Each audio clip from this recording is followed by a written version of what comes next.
Hello students, आज के lecture में हम लोग अर्थ मैग्नेटिज्म के बारे में जानेंगे या फिर इस चैप्टर को हम लोग टेरेस्ट्रियल मैग्नेटिज्म भी कहते हैं। तो बेसिकली हम लोग इसमें इस आइडिया को कंसिडर करेंगे कि अर्थ एक हमारा बार मैग्नेट, ठीक है। तो सबसे पहले मैं अर्थ का एक मतलब नॉर्मल सा फिगर बना देता हूं। लेट अस सपोज कि मैंने एक स्फीयर बना दिया और ये हमारा क्या है, अर्थ है, ठीक है। तो हम लोग क्या कह रहे हैं ना कि अर्थ भी हमारा जो होता है एक बार मैग्नेट, ठीक है। तो ऐसा क्यों है कि हमारा अर्थ जो है वो बार मैग्नेट के जैसा बिहेव कर रहा है। तो सबसे पहले हम लोग देख लेते हैं कि बार मैग्नेट किस तरह अलाइन होता है। ध्यान देना, जैसे कि हम लोग जानते हैं ये पोजीशन हमारा क्या होता है, ज्योग्राफिकल नॉर्थ GN, और ये पोजीशन मेरा क्या हो गया, ज्योग्राफिकल साउथ, ठीक। और इन दोनों पॉइंट को अगर मैं इमेजिनरी लाइन से जोड़ दूं तो ये कहलाएगा ज्योग्राफिकल एक्सिस।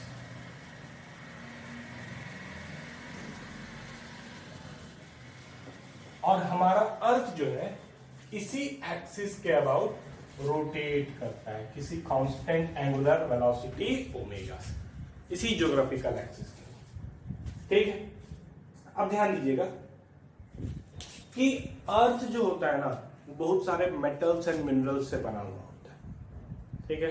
अर्थ के मतलब कि सरफेस से अगर तुम नीचे जाओगे उसके कोर तक तो मतलब अलग अलग फॉर्म में सेमी सॉलिड, सॉलिड, मैग्मा, है ना, मोल्टेन रॉक्स के फॉर्म में बहुत सारे मिनरल्स एंड मेटल्स प्रेजेंट होते हैं अर्थ के अंदर, और वो आयंस के फॉर्म में होते हैं, नेगेटिव आयंस, पॉजिटिव आयंस, ऐसे आयंस के फॉर्म में होते हैं, ठीक है। अब अर्थ अपने एक्सिस पे रोटेट कर रहा है तो उसके साथ साथ अर्थ के अंदर मौजूद सारे चीज रोटेट कर रहे हैं, तो वो आयंस भी रोटेट कर रहे हैं। आयंस क्या हो गए, एक चार्ज पार्टिकल हो गए, और चार्ज पार्टिकल अगर रोटेट कर रहे हैं तो उनका एक मैग्नेटिक मोमेंट होगा, ठीक है ना। रोटेटिंग चार्ज पार्टिकल ऑलवेज, है ना, have magnetic moment. Magnetic moment मतलब कि एक बार मैग्नेट, है ना, क्योंकि बार मैग्नेट भी एक डाइपोल मोमेंट है, रोटेटिंग चार्ज एक डाइपोल मोमेंट है। तो उसी क्युमुलेटिव टोटल चार्जेस के चलते और मेटेलिक आयंस के चलते ये पूरा का पूरा जो अर्थ है ना वो एक बार मैग्नेट के जैसा बिहेव करता है। और वो बार मैग्नेट कुछ इस प्रकार का होता है, ऐसे अलाइन होता है, ठीक है, सच दैट कि ये वाला जो एंड है ना, ये मैग्नेटिक साउथ होता है और ये वाला एंड जो होता है वो मैग्नेटिक नॉर्थ होता है। जस्ट उल्टा, अर्थ का ज्योग्राफिकल नॉर्थ जिस तरफ है उस तरफ अर्थ का जो बार मैग्नेट वाला बिहेवियर है उसका मैग्नेटिक साउथ है, और अर्थ का जो साउथ पोल है उस तरफ अर्थ का जो बार मैग्नेट वाला मैग्नेटिक नॉर्थ है वो अलाइड है। अब एक चीज और ध्यान दीजिएगा कि ये जो एक्सिस है वो ज्योग्राफिकल एक्सिस, ठीक है। तुम्हारा जो line, imaginary line geographical north और ज्योग्राफिकल साउथ को जोड़ रहा है, ठीक। और मैंने पिछले क्लास में बताया था कि जो मैग्नेटिक साउथ और मैग्नेटिक नॉर्थ को जो लाइन, स्ट्रेट लाइन जोड़ता है ऐसे, है ना, इसको हम लोग बोलते हैं मैग्नेटिक एक्सिस। क्या बोलते हैं इसको, मैग्नेटिक एक्सिस। ये हो गया हमारा मैग्नेटिक एक्सिस। और ध्यान देना, एक्चुअल रियलिटी में मैग्नेटिक एक्सिस और ज्योग्राफिकल एक्सिस, है ना, कॉन्साइड नहीं करता। मतलब कि ट्रू नॉर्थ इधर है तो मैग्नेटिक साउथ इधर है, एक्चुअल नॉर्थ पे लाई नहीं कर रहा है। ट्रू साउथ इधर है तो मैग्नेटिक नॉर्थ इधर लाई कर रहा है, तो एक्चुअल साउथ पे लाई नहीं कर रहा है, जिसके चलते इसके और इसके बीच में कुछ एंगल है। ये एंगल, है ना, कुछ अल्फा होगा, और ये अल्फा 11.5 डिग्री के अबाउट होता है, ये फिक्स्ड। मैग्नेटिक एक्सिस और ज्योग्राफिकल एक्सिस के बीच का जो एंगल है वो 11.5 डिग्री होता है। मतलब बार मैग्नेट का जो एक्सिस है ना वो ज्योग्राफिकल एक्सिस से हल्का टिल्टेड फॉर्म करता है, ठीक। अब बात करते हैं कि अगर ये एक बार मैग्नेट है तो इसका एक फील्ड लाइंस भी होंगे, इमेजिनरी लाइंस जो हम लोग बताते हैं, है ना। इसका अगर मैं फील्ड लाइंस ड्रॉ करें तो फील्ड लाइंस का कॉन्सेप्ट बार मैग्नेट में क्या बताया गया है कि वो मैग्नेटिक नॉर्थ से निकल के मैग्नेटिक साउथ में इंटर करेगा आउटसाइड द मैग्नेट रीजन। ठीक है, तो ये जो फील्ड लाइंस हैं ऐसे निकलेंगे, ऐसे इंटर कर जाएंगे, ऐसे निकलेंगे, ऐसे इंटर कर जाएंगे, ऐसे निकलेंगे, ऐसे इंटर कर जाएंगे, ऐसे निकलेंगे, ऐसे इंटर कर जाएंगे। सिमिलरली इधर भी बना देता हूं, इस तरह निकलेंगे।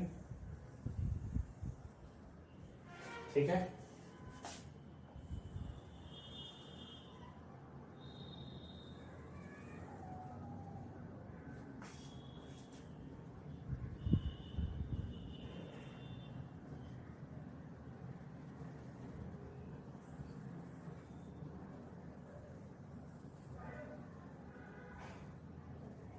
ठीक।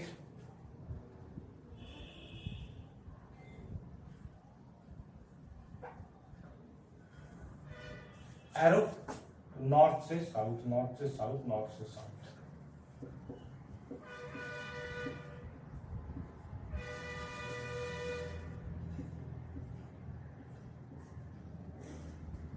इस तरह का फील्ड लाइंस। तो ये मैग्नेटिक नॉर्थ से निकल रहे हैं और मैग्नेटिक साउथ पे इंटर कर रहे हैं, ये मैग्नेटिक फील्ड है। ठीक, तो मान लो ऐसे समझना कि हम लोग अर्थ सरफेस पे किसी इस पोजीशन पे, ठीक है, किसी इस पोजीशन पे, तो इस पोजीशन पे मैग्नेटिक फील्ड लाइंस किधर डिप कर रहा है, इधर डिप कर रहा है। तो इस पे अगर टैंजेंट ड्रॉ करेंगे तो इस पोजीशन पे नेट मैग्नेटिक फील्ड इधर के तरफ होगा।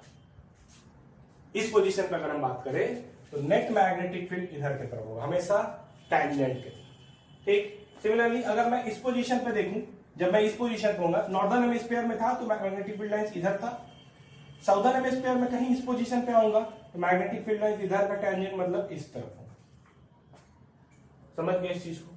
तो क्या देखने को मिल रहा है कि हर पोजीशन पे मैग्नेटिक फील्ड का जो नेट मैग्नेटिक फील्ड है अर्थ के चलते उसका डायरेक्शन अलग अलग है। तो हम लोग बेटर अंडरस्टैंडिंग के लिए ना नेट मैग्नेटिक फील्ड को हर पोजीशन पे क्या करते हैं, रिजॉल्व करते हैं।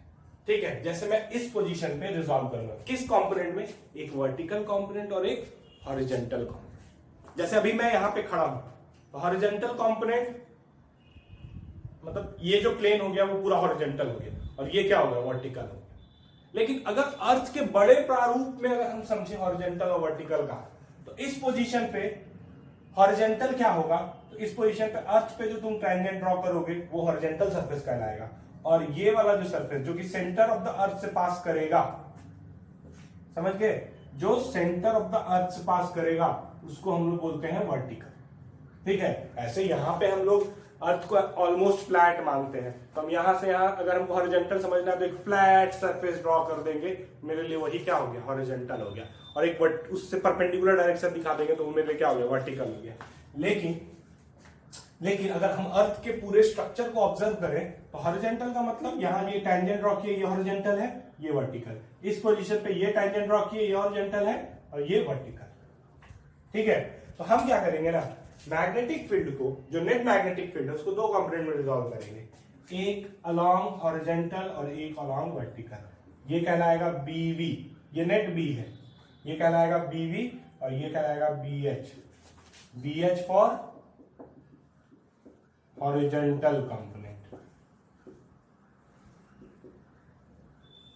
And BV for vertical component of earth magnetic field, और B is the net magnetic field at any point, in fact.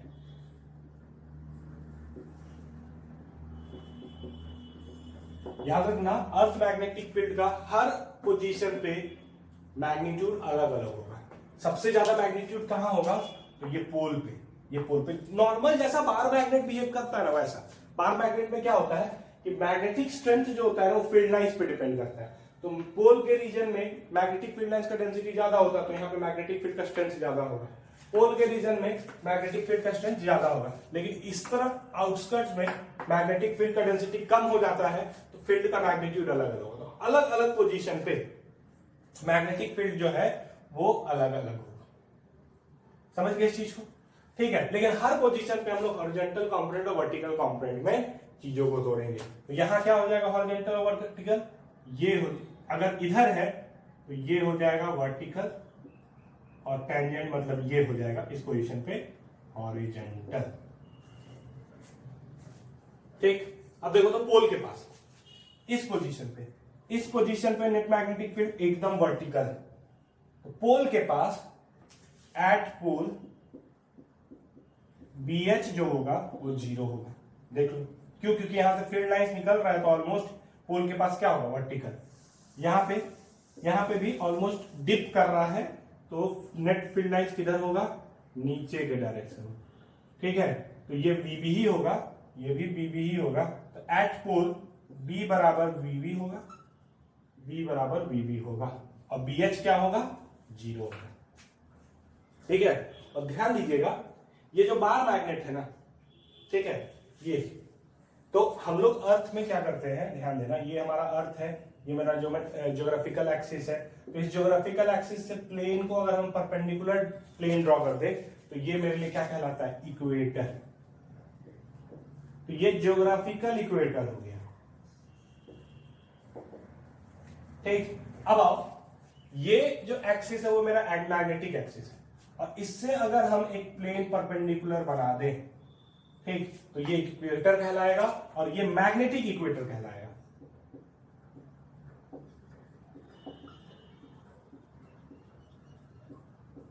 ये मैग्नेटिक इक्वेटर कहलाएगा। तो मैग्नेटिक इक्वेटर का खासियत ये है कि इस प्लेन पे हम जब भी पोजीशन पे आगे बढ़ेंगे, है ना, तो इस प्लेन मैग्नेटिक इक्वेटर के पास, है ना, हम लोग का जो मैग्नेटिक फील्ड होता है वो ऑलमोस्ट हॉरिजॉन्टल होता है, ऑलमोस्ट हॉरिजॉन्टल होता है। तो इस पोजीशन पे BB 0 होगा एट इक्वेटर।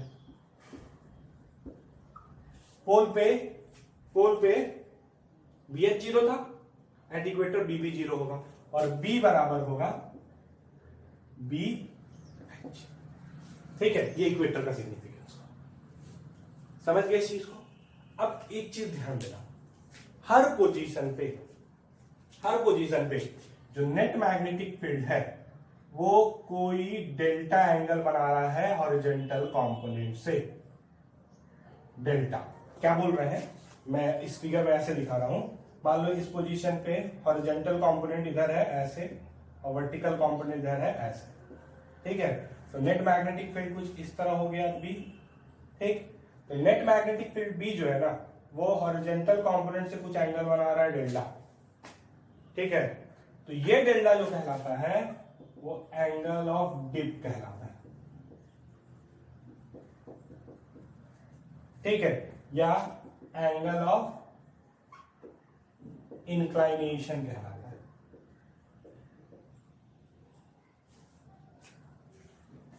ठीक है, सच दैट कि tan डेल्टा बराबर vertical by horizontal BV by BH होता है।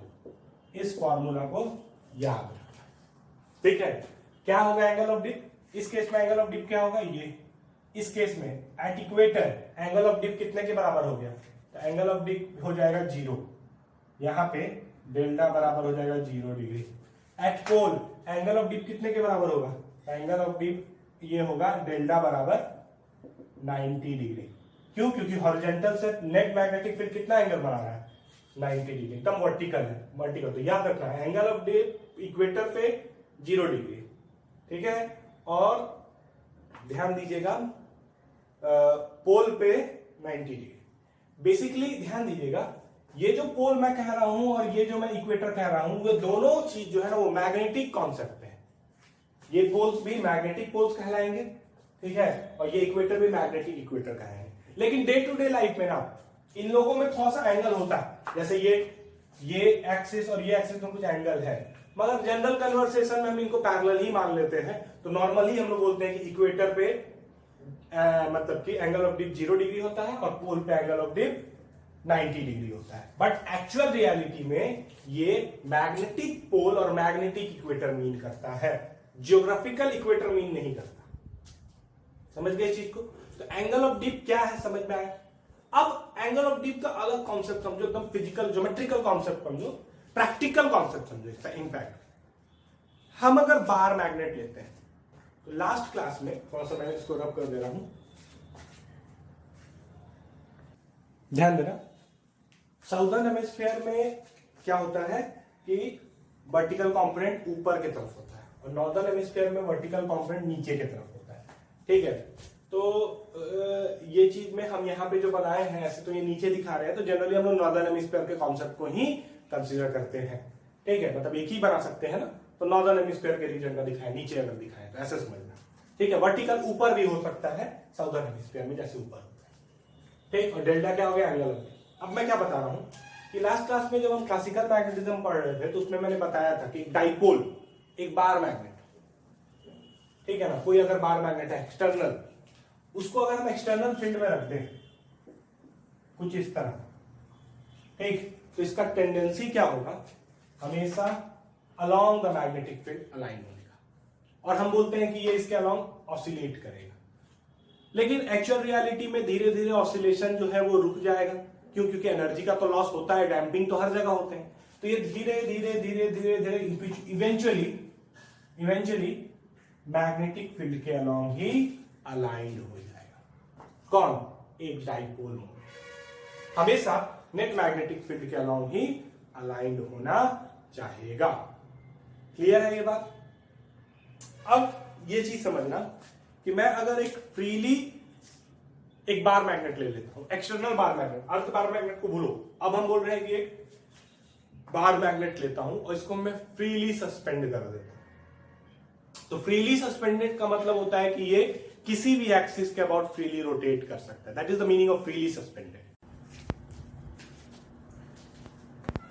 तो इस नॉर्दर्न हेमिस्फीयर में अगर मैं इस बार मैग्नेट को फ्रीली सस्पेंड करूं तो ये बार मैग्नेट जो है ना वो अपने आप को थोड़े से ऑसिलेशन के बाद, लेकिन ऑसिलेशन डैम्ड होता है ना, धीरे धीरे ये रेस्ट पे तो जरूर आएगा रियलिटी में अगर बात करें तो। इवेंचुअली जब ये रेस्ट पे आएगा तो ये हमेशा अपने आप को नेट मैग्नेटिक फील्ड के अलोंग अलाइन करेगा। मतलब कि अगर मैं इस पोजीशन पे छोड़ता इसको तो ये इस तरह अलाइन हो जाएगा नेट मैग्नेटिक फील्ड, क्योंकि ये फ्रीली रोटेटिंग है। तो फ्रीली रोटेटिंग जो बार मैग्नेट है वो हमेशा नेट मैग्नेटिक फील्ड उस पोजीशन पे जो होगा उसके अलाउंग अलाइन होगा। तो ये कुछ इस तरह अलाइन होगा, मान लो, समझ गए? तो ये जो बार मैग्नेट जिस डायरेक्शन में टिप कर रहा है उसको तुम रिजॉल्व करो, एक ऐसे और एक ऐसे। तो ये हो गया horizontal component of earth magnetic field और ये हो गया vertical component of earth magnetic field. ठीक है, और ये बार मैग्नेट जो हॉरिजॉन्टल कंपोनेंट से एंगल बना रहा है थीटा, ये सॉरी डेल्टा, उसी को हम लोग क्या बोल रहे हैं, एंगल ऑफ डिप। समझ गए इस चीज को?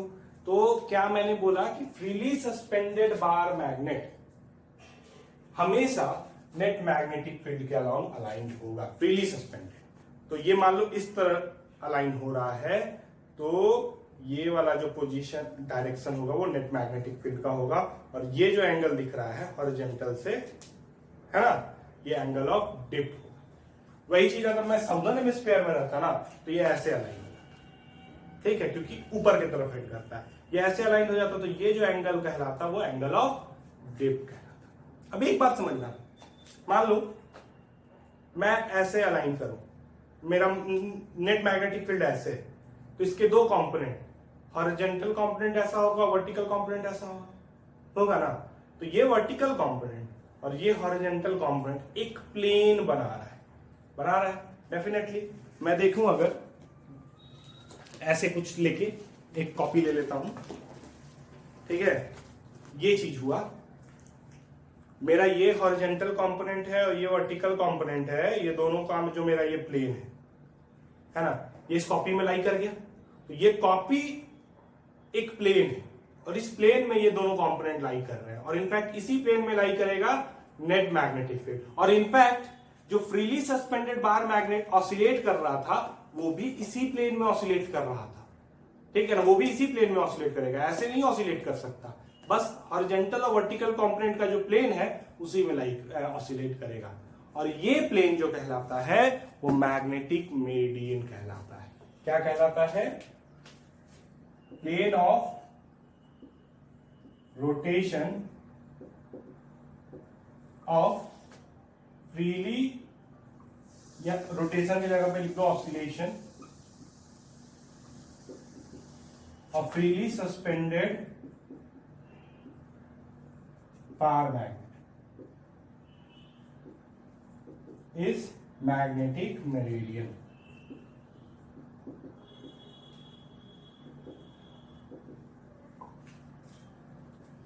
ठीक है, मतलब ध्यान दीजिएगा, हॉरिजॉन्टल का मतलब क्या होता है? हॉरिजॉन्टल का मतलब हम जिस सरफेस पे हैं, है ना, उससे पैरेलल।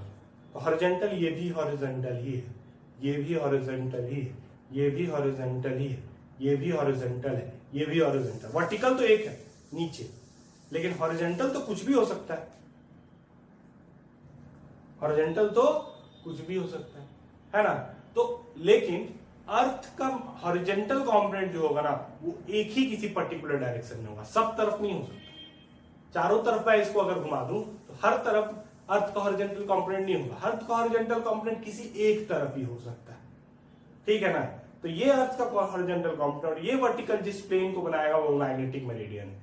ये मान लो हॉरिजॉन्टल कंपोनेंट ये है, तो ये मैग्नेटिक मेरिडियन नहीं कहलाएगा, ये मैग्नेटिक मेरिडियन नहीं है, ये मैग्नेटिक मेरिडियन नहीं है, ये मैग्नेटिक मेरिडियन नहीं है, सिर्फ और सिर्फ ये मैग्नेटिक मेरिडियन। ठीक है, अब ध्यान दीजिएगा, ध्यान दीजिएगा, मैग्नेटिक मेरिडियन हम लोग को मतलब कि उसका एक और डेफिनेशन है, या उसको हम लोग समझने के लिए एक और चीज देख सकते हैं। तो थोड़ा सा मैं इसको मिटाता हूं, तब मैं समझाता हूं कि मैग्नेटिक मेरिडियन क्या होता है। ध्यान दें, हम लोग अर्थ सरफेस पे कोई पॉइंट ले लेते हैं, सरफेस पे बात कर रहा हूं, मैंने सरफेस पे कोई एक पॉइंट ले लिया P, ठीक है।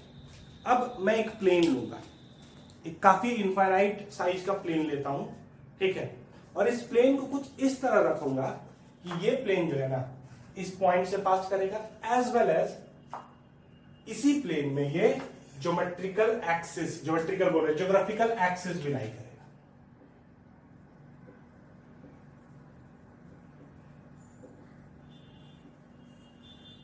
एक्सिस भी लाई करेगा, समझ गए इस चीज को? कुछ हम इस तरह इसको इंसर्ट कर दें, ठीक है। तो इस जो ये प्लेन मैंने अभी इंसर्ट किया, जिस प्लेन में अर्थ सरफेस पे लाई करने वाला ये पॉइंट और ज्योमेट्रिकल एक्सिस लाई करेगा, वो प्लेन को हम लोग बोलते हैं geographical meridian.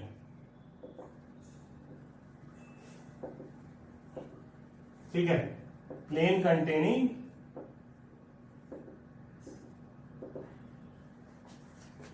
Any point on, ठीक है, geometrical geographical axis and point on earth surface.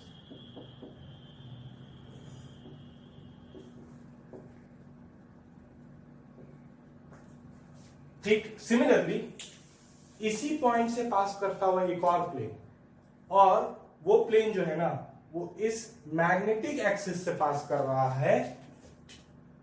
अगर वो मैग्नेटिक एक्सिस से पास कर रहा है तो उसको हम लोग बोलेंगे मैग्नेटिक मेरिडियन।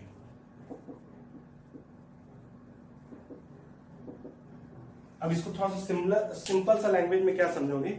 मैंने तुमको बताया कि ज्योग्राफिकल एक्सिस ऐसा है, मैंने तुमको बताया कि मैग्नेटिक एक्सिस ऐसा है किसी एंगल पे, ठीक है, मैंने दोनों को ऐसे ले लिया, ठीक। मान लो ये पूरा अर्थ सरफेस है, मैंने कोई एक पॉइंट यहां कंसीडर किया इस पोजीशन पे, मेरा फिंगर टिप समझो इस पोजीशन पे। अब इस पॉइंट और इस एक्सिस को अपने में समाने वाला जो प्लेन बनेगा, ठीक है ना, वो क्या कहलाएगा? वो कहलाएगा तुम्हारा ज्योग्राफिकल मेरिडियन, ठीक है। और ध्यान दीजिएगा, इसी पॉइंट को और ये जो तुम्हारा मैग्नेटिक एक्सिस को संभालने वाला जो प्लेन बनेगा वो उसको हम लोग बोलेंगे मैग्नेटिक मेरिडियन। ठीक है, क्या बोल रहे हैं, ये दो एक्सिस है अलग अलग, तो ज्योग्राफिकल एक्सिस और सरफेस पे जो पॉइंट है उसको अपने में समाने वाला प्लेन को हम लोग बोलेंगे ज्योग्राफिकल मेरिडियन, और उस पॉइंट और मैग्नेटिक एक्सिस को अपने में समाने वाले प्लेन को हम लोग क्या बोलेंगे, मैग्नेटिक मेरिडियन। अब एक चीज ध्यान दीजिएगा कि हर पोजीशन पे ज्योग्राफिकल मेरिडियन और मैग्नेटिक मेरिडियन अलग अलग होते हैं। तो एक ऐसा प्लेन भी आएगा ना जिस प्लेन में ज्योग्राफिकल मेरिडियन और मैग्नेटिक मेरिडियन एक दूसरे से कॉन्साइड कर रहे हैं। ठीक है, हर जगह हर पोजीशन पे ज्योग्राफिकल मेरिडियन और मैग्नेटिक मेरिडियन अलग अलग होगा। यहाँ पे ये ऐसे होगा तो ये ऐसे हो सकता है, समझ गए इस चीज को, इस पोजीशन पे ये ऐसे होगा तो ये ऐसे हो सकता है।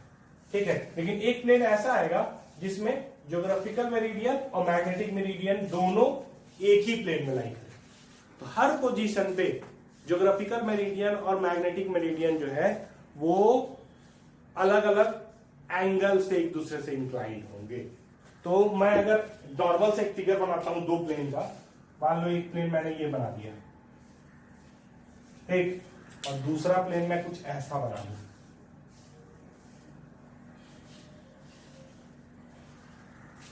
ठीक, कोई दिक्कत इसमें, ये था कोई पॉइंट पी तो दोनों प्लेन के लिए कॉमन था, पॉइंट पी जो दोनों प्लेन के लिए कॉमन था, लेकिन ये एक्सिस बना ज्योमेट्रिकल एक्सिस इससे पास कर रहा है और मैग्नेटिक एक्सिस इससे पास कर रहा है, तो ये कहलाया ज्योग्राफिकल मेरिडियन।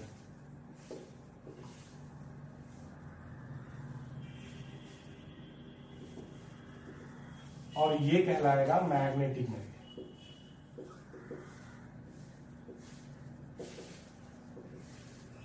ठीक, और हर पोजीशन पे, अर्थ सरफेस के हर पोजीशन पे, है ना, ज्योग्राफिकल मेरिडियन और मैग्नेटिक मेरिडियन के बीच में कोई एंगल होगा।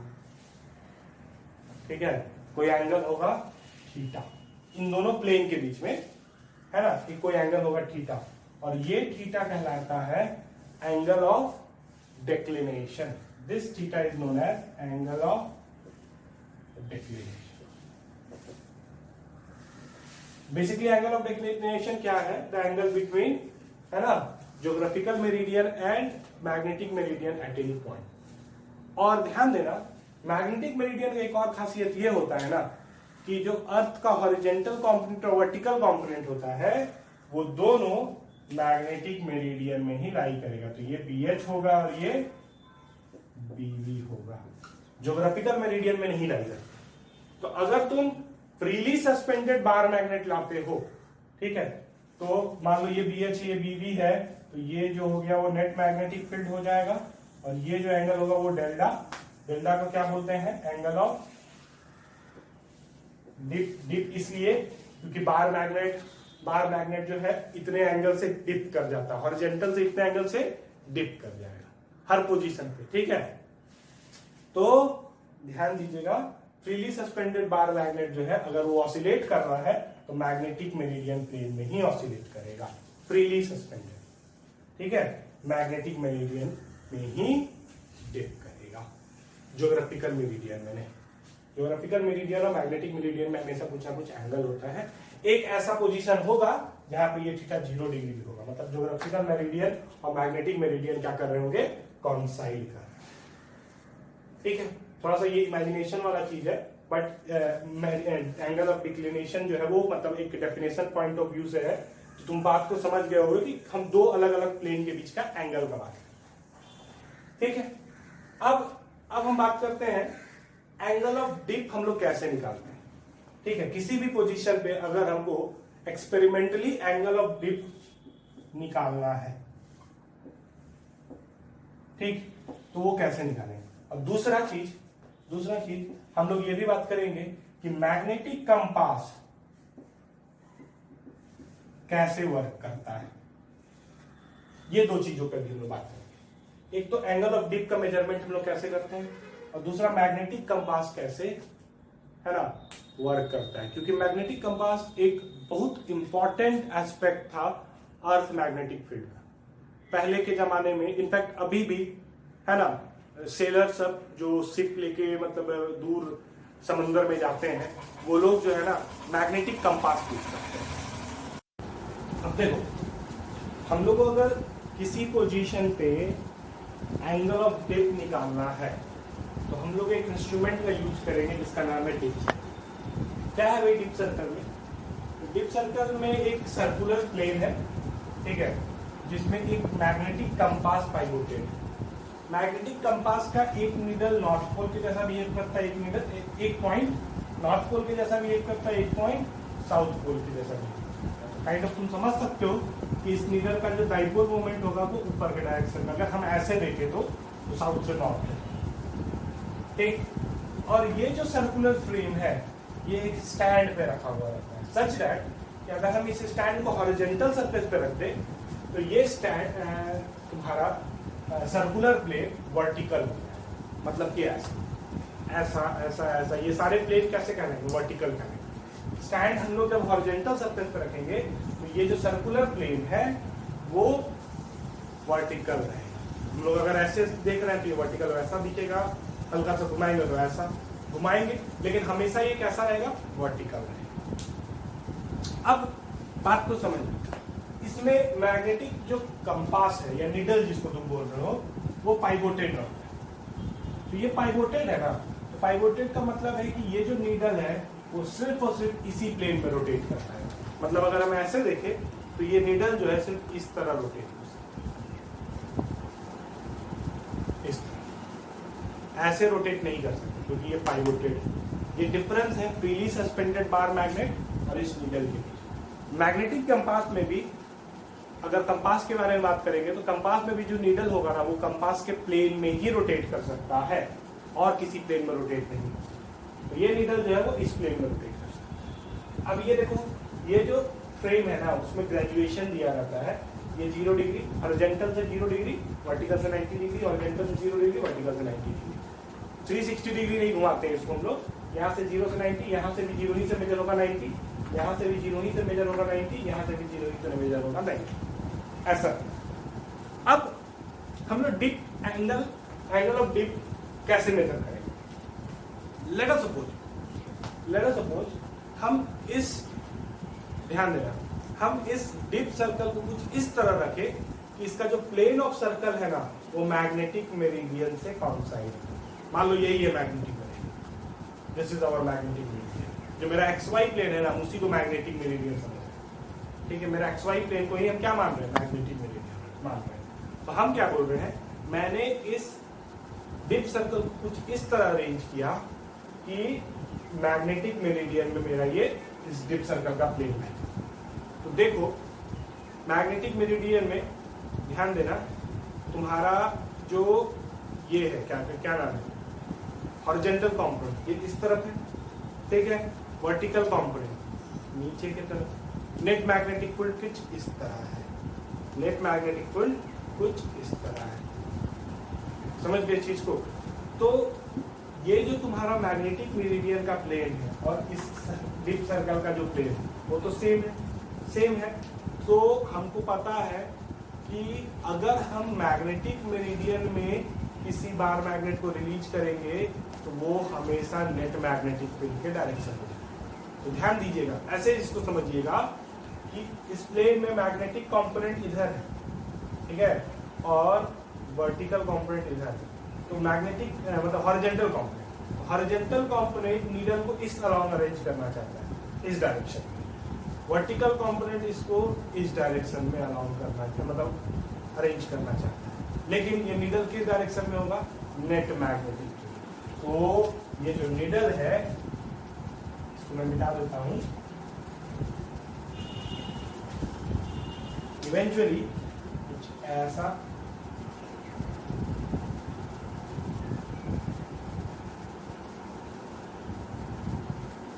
अरेंज करेगा, समझ गए इस चीज को? और ये जो होगा मैग्नेट कंपास का नॉर्थ, क्योंकि डाइपोल मोमेंट ऐसा ही होता है ना, dipole moment net magnetic field के अलाउंग होता है। तो मैग्नेटिक नॉर्थ इस डायरेक्शन में, तब जब ये plane magnetic meridian.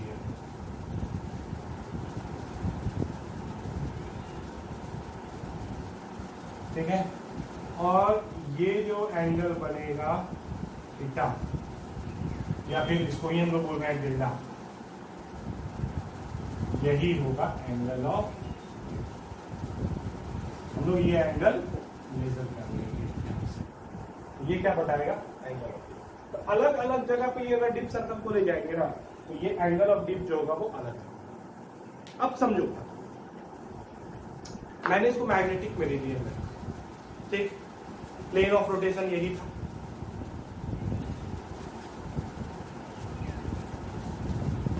Plane of rotation यही था, ठीक है। अब हम क्या करते हैं, इसको 90 डिग्री से टर्न कर देते हैं, ठीक। मैग्नेटिक मेरिडियन ये था, हॉरिजॉन्टल कंपोनेंट इधर था, वर्टिकल कंपोनेंट इधर था, ठीक। हम इसको अगर 90 डिग्री से टर्न कर दिए, अब डिप सर्कल का प्लेन ये हो गया, मैग्नेटिक मेरिडियन ये हो गया, ठीक। अब डिप सर्कल में जो नीडल है वो किस प्लेन में रोटेट कर सकता है? ऐसे रोटेट कर सकता है, इस प्लेन में रोटेट करेगा, है ना। तो ये प्लेन ऑफ रोटेशन जो है वो perpendicular to the magnetic field, perpendicular to the magnetic field. अब देखो, तुम अगर horizontal component of earth magnetic field को देखोगे तो वो तो हमेशा मेंटेन रहेगा, किधर? इधर। वर्टिकल कंपोनेंट किधर होगा? इधर। जिसके चलते horizontal component of magnetic field needle को ऐसे और अलाइन करना चाहिए, इस डायरेक्शन, ठीक है, और वर्टिकल कंपोनेंट इस डायरेक्शन में अलाइन करना। लेकिन क्या ये नीडल इस डायरेक्शन में अलाइन कर सकता है? नहीं। तो हॉरिजॉन्टल कंपोनेंट का कोई इंपैक्ट अब इस नीडल पे नहीं। क्यों? क्योंकि हॉरिजॉन्टल कंपोनेंट इस प्लेन से परपेंडिकुलर हो गया। बात को समझ लो, हॉरिजॉन्टल कंपोनेंट प्लेन से परपेंडिकुलर हो गया, तो हॉरिजॉन्टल कंपोनेंट के चलते जो भी फोर्स होगा वो इस डायरेक्शन में होगा, और इस डायरेक्शन में तुम्हारा मैग्नेटिक नीडल रोटेट नहीं कर सकता। तो कौन? क्योंकि ये पाइवोटेड है, तो एक रिएक्शन फोर्स यहाँ डेवलप हो जाएगा, वो रिएक्शन फोर्स इसको इस डायरेक्शन में रोटेट नहीं कर रहा है। लेकिन एक तो वर्टिकल कंपोनेंट है, तो वर्टिकल कंपोनेंट के चलते वो उसको किधर अलाइन करना चाहता है? नीचे। तो वर्टिकल कंपोनेंट के चलते तुम्हारा जो नीडल है वो एकदम वर्टिकल हो जाएगा। अगर हम इसके प्लेन को पलट देंगे ना, तो नीडल एकदम डाउनवर्ड डायरेक्शन में नॉर्थ पोल हेड कर देंगे। क्यों? क्योंकि मैग्नेटिक हॉरिजॉन्टल कंपोनेंट जो है वो इससे परपेंडिकुलर है, मतलब कि वो इम्पैक्ट लेस हो गया। तो सिर्फ इम्पैक्ट किसका होगा? Vertical component. तो वर्टिकल कंपोनेंट के चलते, इम्पैक्ट होने के चलते जो तुम्हारा नीडल है वो नीचे के डायरेक्शन में अलाइन हो जाएगा। समझ गए? नीचे के डायरेक्शन में अलाइन हो जाएगा। तो मैंने ये वाला कॉन्सेप्ट क्यों बताया? इसलिए बताया क्योंकि तुम्हारे दिमाग में एक चीज आएगा कि हम लोग कैसे पता करेंगे कि मेरा कौन सा मैग्नेटिक मेरिडियन, कौन सा प्लेन मैग्नेटिक मेरिडियन के जैसा एक्ट करेगा। तो इसको पता करने का तरीका क्या होगा? सिंपल सा एंगल, मतलब डिप सर्कल को हॉरिजॉन्टल सरफेस पर रख दिए, ठीक है। ये नेट मैग्नेटिक फील्ड कोई एंगल बना रहा होगा, है ना, या तुम्हारा जो नीडल है वो हॉरिजॉन्टल से कोई एंगल बना रहा होगा, डेफिनेटली बना रहा होगा। लेकिन हमको नहीं पता कि ये जो प्लेन जिसमें ये सर्कल लाई कर रहा है वो मैग्नेटिक मेरिडियन है या नहीं, ठीक है। तुम इसको मूव करना शुरू करो, मूव करना शुरू करो, रोटेट करना शुरू करो, हॉरिजॉन्टल प्लेन पे ऐसे रोटेट करो।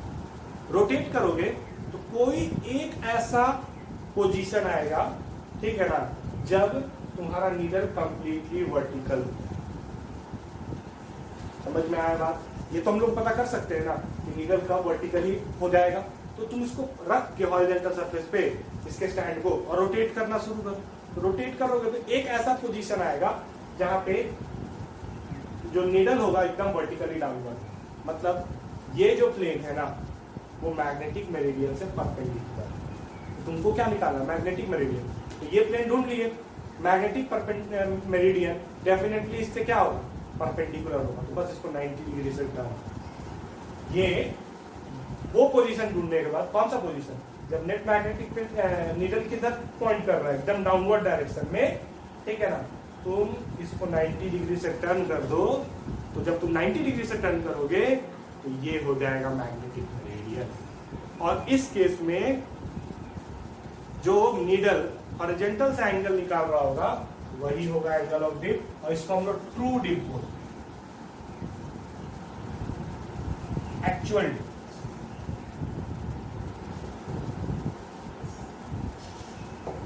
समझ में आया होगा एक्चुअल। इस कॉन्सेप्ट को ऐसे समझो। और भी हमने मैग्नेटिक मेरिडियन में ऐसे रखा, ठीक, हॉरिजॉन्टल इधर, वर्टिकल इधर, नीडल इधर, नेट मैग्नेटिक फील्ड। हम इसको ऐसे पलट दिए, ठीक है। अब हम इसको इस तरह पलटे हैं कि इसका जो सर्कुलर फ्रेम है वो हॉरिजॉन्टल हो चुका है, और नीडल ऐसे। तो देखो तो इस नीडल को वर्टिकल कंपोनेंट किधर ले जाना चाहता है, नीचे, ऐसे। वर्टिकल कंपोनेंट कैसे ले जाना चाहता है, ऐसे। हॉरिजॉन्टल कंपोनेंट कैसे ले जाना चाहता है, ऐसे। लेकिन क्या ये वर्टिकल कंपोनेंट के चलते मूव करेगा? नहीं, क्योंकि ये इस प्लेन में रोटेट नहीं कर सकता। लेकिन क्या ये हॉरिजॉन्टल कंपोनेंट के चलते रोटेट कर सकता है? हाँ, तो हॉरिजॉन्टल कंपोनेंट के चलते ये रोटेट किया। क्यों? क्योंकि हॉरिजॉन्टल कंपोनेंट को हॉरिजॉन्टल प्लेन में ही रोटेट कराया जा रहा है। तो अगर हम सर्कुलर फ्रेम को हॉरिजॉन्टल कर देंगे तो जो मैग्नेटिक नीडल है ना, उस पर सिर्फ और सिर्फ किसका इम्पैक्ट होगा? Horizontal component. और ये जो नीडल होगा वो किस डायरेक्शन में अलाइन होगा? तो वो अलाइन होगा horizontal component of the magnetic field के अलावा। किधर अलाइन होगा? Horizontal component of the magnetic field के। समझ गए इस चीज को? Horizontal component of the magnetic field. ध्यान देना, हॉरिजॉन्टल ये भी होता है, ये भी होता है, ये भी होता है, ये भी होता है, ये भी होता है, ये भी होता है, हर हॉरिजॉन्टल ही है। हॉरिजॉन्टल लेकिन कोई एक ही डायरेक्शन होगा, ठीक है, ठीक। तो ये चीज मैग्नेटिक कंपास का प्रॉपर्टी, ठीक। मैग्नेटिक कंपास हम लोग हमेशा हॉरिजॉन्टल है, ठीक है। और मैग्नेटिक कंपास के केस में जो नीडल होता है, नीडल का जो नॉर्थ होता है वो हॉरिजॉन्टल कंपोनेंट के डायरेक्शन में होता है, ठीक है। तो ध्यान देना, अगर ये इधर दिखा रहा है, मान लो इसको हॉरिजॉन्टल अज्यूम करो, अगर ये इधर दिखा रहा है तो हॉरिजॉन्टल कंपोनेंट इधर। समझ गए? मतलब ये प्लेन हॉरिजॉन्टल अगर समझते हैं, ठीक है। तो मैग्नेटिक कंपास को अगर हम रखेंगे इस तरह, समझ गए, तो तुम्हारा मैग्नेटिक कंपास का जो नीडल है हॉरिजॉन्टल प्लेन में होने के चलते, प्लेन ऑफ रोटेशन हॉरिजॉन्टल होने के चलते हमेशा हॉरिजॉन्टल मैग्नेटिक फील्ड को ही डिनोट करता है, नेट मैग्नेटिक फील्ड को डिनोट नहीं करता। तो अगर हम फिर से फिगर बनाए अर्थ का, ठीक है, तुम अगर इस पोजीशन पे हो, है ना, इस पोजीशन पे हॉरिजॉन्टल कंपोनेंट किधर होगा? इधर। तो मैग्नेटिक कंपास इसको दिखा है। तुम अगर इस पोजीशन पे हो, ठीक है, इस पोजीशन पे हॉरिजॉन्टल कंपोनेंट ये होगा, तुमको ये हमेशा इधर दिखेगा, ठीक है। तो मैग्नेटिक कंपास हमेशा horizontal component of magnetic field दिखाता है, और horizontal component of the magnetic field हमेशा ज्योग्राफिकल नॉर्थ की तरफ होता है। ये हल्का सा इंक्लाइन रहता है ना, एक्चुअली में तो मैग्नेटिक साउथ को हिट कर रहा है ना, लेकिन यही तो ज्योग्राफिकल नॉर्थ है, ठीक है। तो हल्का सा डेविएशन से, हल्का सा डेविएशन पे, ठीक है ना, ये जो मैग्नेटिक नीडल है वो नॉर्थ डायरेक्शन में है। ये चीज क्या होता है, तुम इस डायरेक्शन में मूव करोगे ना। अब नॉर्थ का मतलब क्या होता है, तुम अगर इसको नॉर्थ बोलोगे तो नॉर्थ तो ऐसे होना चाहिए, लेकिन तुम अर्थ के अंदर से पेनिट्रेट करके तो नहीं जा सकते ना। तुमको अगर इस पोजीशन पे जाना है तो तुमको अर्थ के सरफेस के अराउंड ही जाना होगा। तो तुम जब भी अर्थ के सरफेस पे मूव करोगे, मैग्नेटिक नीडल तुमको हमेशा टैंजेंशियल डायरेक्शन में होगा, और वो टैंजेंट का जो एरो होगा वो हमेशा तुमको नॉर्थ ले जाएगा। तुम यहां पहुंचोगे, नॉर्थ ले जाएगा, तुम यहां पहुंचोगे, नॉर्थ ले जाएगा, ठीक है। और जब तुम एग्जैक्ट यहां पहुंच जाओगे, ठीक है, तो नीडल जो है ना कोई डायरेक्शन दिखाएगा नहीं। नीडल को तुम जिस पोजीशन पर रखोगे उसी पोजीशन पर रहेगा। नीडल कभी अपने डायरेक्शन को बदलेगा नहीं। क्यों? क्योंकि जहां पोल लाई करता है वहां पे मैग्नेटिक फील्ड वर्टिकल होता है, ठीक है। और तुमने कंपास का जो प्लेन रखा है वो हॉरिजॉन्टल रखा है, वर्टिकल तो ये रोटेट नहीं कर सकता। हॉरिजॉन्टल कंपोनेंट पोल पे 0 होता है, हॉरिजॉन्टल कंपोनेंट पोल पे 0 होता है। तो हॉरिजॉन्टल कंपोनेंट पोल पे 0 होता है, मतलब कि तुम कंपास के नीडल को ऐसे रखोगे तो ऐसे रहेगा, ऐसे रखोगे तो ऐसे रहेगा, ऐसे रखोगे तो ऐसे रहेगा, ऐसे रखोगे तो ऐसे रहेगा, कोई फर्क नहीं पड़ेगा, क्योंकि हॉरिजॉन्टल कंपोनेंट है ही नहीं। समझ में आया बात? हॉरिजॉन्टल कंपोनेंट नहीं। ठीक, तो इसीलिए मतलब पुराने जमाने में लोग या आज भी मतलब जो शिप्स वगैरह रहते हैं, जो क्रूज वगैरह रहते हैं, वो मैग्नेटिक कंपास को डायरेक्शन के लिए यूज करते हैं, क्योंकि उसका निडल जो है वो हमेशा किस डायरेक्शन को दिखाते रहेगा, नॉर्थ डायरेक्शन को दिखाते रहेगा। समझ गए? और अगर तुमको नॉर्थ पता है तो तुम उससे अंदाजा लगा लोगे कि साउथ किधर है, साउथ ईस्ट किधर है, तुमको कितने डिग्री से टर्न करना होगा, तुम इधर जाओगे उधर जाओगे। These are the concept of direction using magnetic compass. तो डीप सर्कल भी एक तरह का मैग्नेटिक कंपास है, लेकिन इसका प्लेन जो रहता है वर्टिकल, और मैग्नेटिक कंपास को हम लोग अपने सहूलियत से हॉरिजॉन्टल रखते हैं। ठीक है, तो हॉरिजॉन्टल प्लेन है तो only will be affected due to तुम्हारा horizontal component of the magnet. लेकिन अगर वर्टिकल प्लेन है तो वर्टिकल प्लेन में तो दोनों कंपोनेंट का अफेक्ट हो सकता है या फिर किसी एक का अफेक्ट हो सकता है, डिपेंडिंग अपॉन की प्लेन किससे परपेंडिकुलर।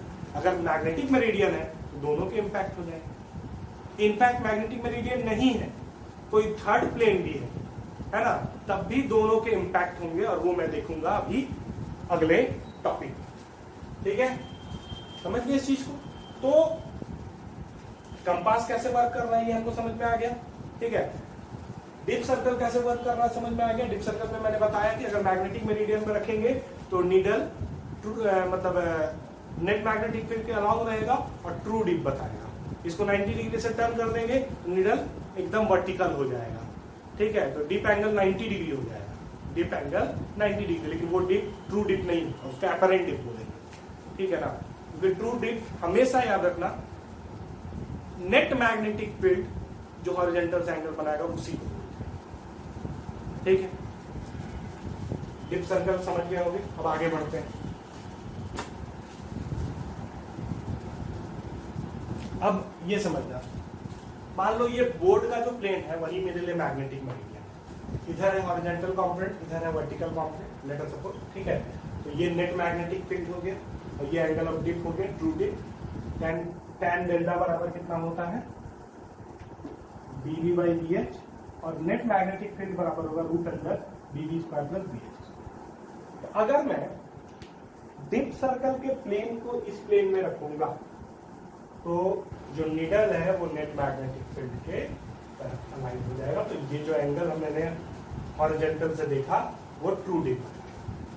लेकिन क्या करूं अगर मैं, बात को समझना, ये मेरा प्लेन था मैग्नेटिक मेरिडियन के अराउंड डीप सर्कल का, मैंने इसको रोटेट कर दिया किसी लैम्डा एंगल से, कुछ इस तरह। डीप सर्कल के प्लेन को 90 डिग्री से तो रोटेट करेंगे, अगर ध्यान से समझना, अगर मैं 90 डिग्री से रोटेट करूंगा तो नीडल एकदम वर्टिकल हो जाएगा। क्यों? क्योंकि हॉरिजॉन्टल कंपोनेंट जो है तुमको दिख रहा होगा, इस नीडल को रोटेट नहीं कर सकता, सिर्फ और सिर्फ वर्टिकल कंपोनेंट एक्शन में होगा, तो इसके चलते वर्टिकल कंपोनेंट के अलाउ हो जाएगा। दोनों जब रहते हैं तो नेट मैग्नेटिक फील्ड का अलाउ होगा, लेकिन अगर सिर्फ वर्टिकल कंपोनेंट का रोल होगा वर्टिकल कंपोनेंट के अलाउ हो जाएगा। ठीक है, लेकिन हम क्या बोल रहे हैं ना, हम इसको टर्न किए एक कुछ एंगल लैम्डा से, तो प्लेन मेरा कुछ ऐसा हो, ऐसा हो। ठीक है, और ये जो एंगल है ये लैम्डा, समझ। वर्टिकल कंपोनेंट तो अभी भी यही रहेगा, क्योंकि प्लेन जो है मेरा वो ऐसा है, ऐसे रोटेट किए हैं, है ना, तो ये मेरा वर्टिकल कंपोनेंट इसी डायरेक्शन में रहेगा, उसको कोई फर्क नहीं पड़ा। हॉरिजॉन्टल कंपोनेंट इधर, लेकिन नीडल किस डायरेक्शन में हेड करेगा, नीडल, अगर मैं डीप सर्कल का नीडल के बारे में बात करें तो वो किस डायरेक्शन में हेड करेगा, तो ध्यान देना BH जो तुमको दिख रहा है ना, ये इसके दो कंपोनेंट, एक इधर के तरफ, रिजॉल्व करो BH। ठीक है, ये कितना हो जाएगा, BH cos लैम्डा, और एक इस प्लेन से परपेंडिकुलर कितना, BH sin लैम्डा। समझ गए चीज को? तो ध्यान देना क्या किया मैंने, BH इस तरफ प्लेन को देखो, रिजॉल्व किया BH cos alpha, BH sin alpha. BH sin alpha इस प्लेन से परपेंडिकुलर हो गया, मतलब BH sin अल्फा नीडल में कोई इंपैक्ट नहीं लाएगा। लेकिन BH cos अल्फा इसी प्लेन में है, वर्टिकल कंपोनेंट इसी प्लेन में है, BH cos अल्फा इसी प्लेन में है, तो जो नीडल होगा वो BH cos अल्फा और BV के वर्टिकल कंपोनेंट के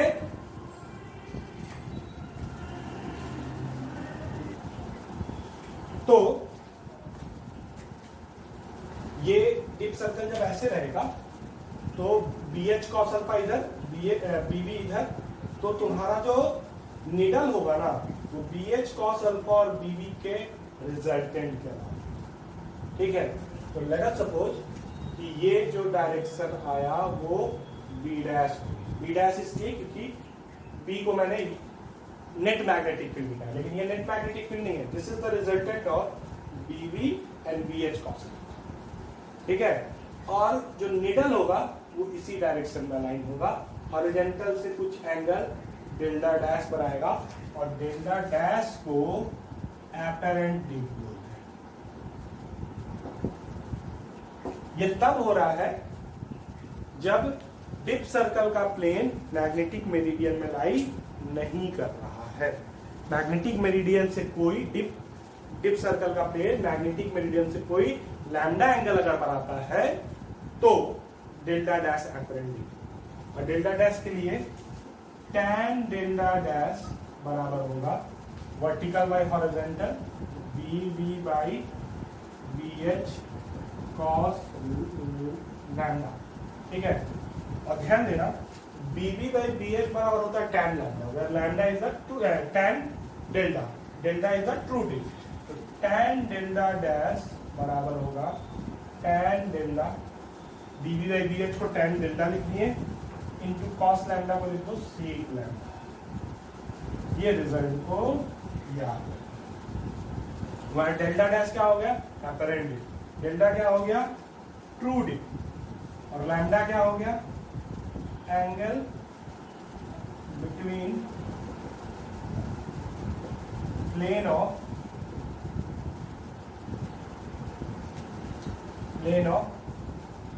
dip circle and magnetic meridian.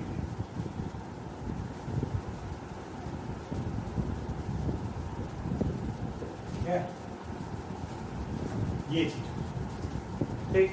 अब अगर यही चीज लैम्डा को अगर हम 90 डिग्री से टर्न करते, मतलब ये 90 डिग्री से कर दिए रहते तो सेक 90 कितना होता है? तो सेक 90 जो है वो नॉट डिफाइन होता है, ठीक है। तो ये पूरा का पूरा टर्म नॉट डिफाइन हो जाएगा, ठीक है। तो डेल्टा डैश कितना बराबर होगा? tan कितने एंगल पे नॉट डिफाइन होता है? तो tan भी 90 डिग्री पे नॉट डिफाइन होता है। tan 90, डेल्टा डैश का वैल्यू 90 हो जाएगा, मतलब वर्टिकल हो जाएगा। तो ये सेटिस्फाई करेगा, ठीक है। अगर लैम्डा 0 हुआ तो सेक लैम्डा 1, तो डेल्टा डैश बराबर डेल्टा हो जाएगा। True dip is equal to apparent dip. कब? जब लैम्डा 0 हो। तो ये चीज को याद रखो, ठीक है।